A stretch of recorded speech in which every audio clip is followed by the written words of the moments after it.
Today we're reading from the Gospel of St. Mark, chapter 7, verses 14 to 23.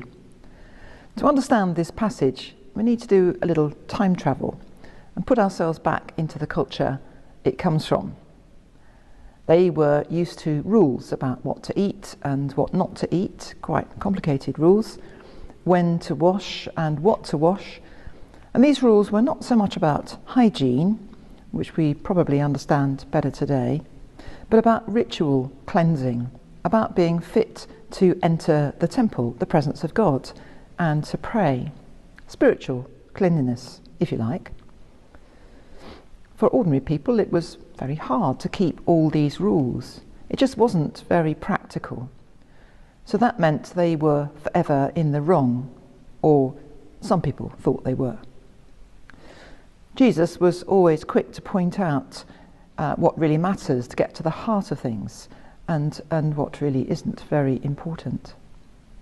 Here he's very clear that being fit to approach God was not about the food laws or the rituals of washing with water. What you eat, he said, is just going to pass through your digestive system. It will not affect your character, your spiritual standing before God. This is much more to do with your attitudes and values and behaviours. And he lists some pretty bad values and behaviours and attitudes. Evil comes from within us, he said. It's not something we take on via our dietary patterns. It's not to do with how often we wash our hands. I'm reminded of Lady Macbeth, who was unable to wash the stain of blood from her hands. Out, damned spot, out, I say.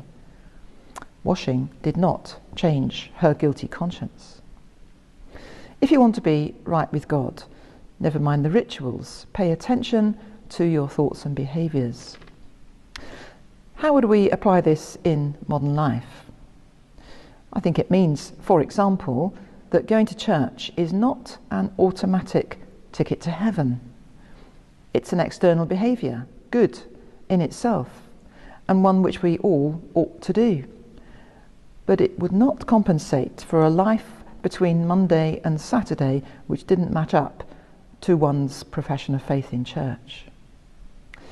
The reason Jesus criticised the Pharisees of his day was that they were focused on the details of observing the law, but missed entirely the point of it all. It should be about loving and serving God. But instead, for them, it seems to have been more about loving themselves and parading their own piety. This is a trap which is quite easy for a religious person to fall into. But God looks on the heart and wants that part of us to be cleaned up, wants our commitment to go that deep, not skin deep, not outward observance only. This was no new message from Jesus. The prophets have been shouting about it for generations. God said through them, I abhor your religious feasts. Do you think I want the blood of rams? But let justice roll on like a river, and righteousness like an ever-flowing stream. Don't rely on religious ritual to get yourself into a right relationship with God, as if it was a magic spell. Clean up your lives, sort out your society, root out corruption and oppression and greed. Make your life and your community's life reflect the character of God, with justice and compassion. That is a sign of genuine and sincere faith in God.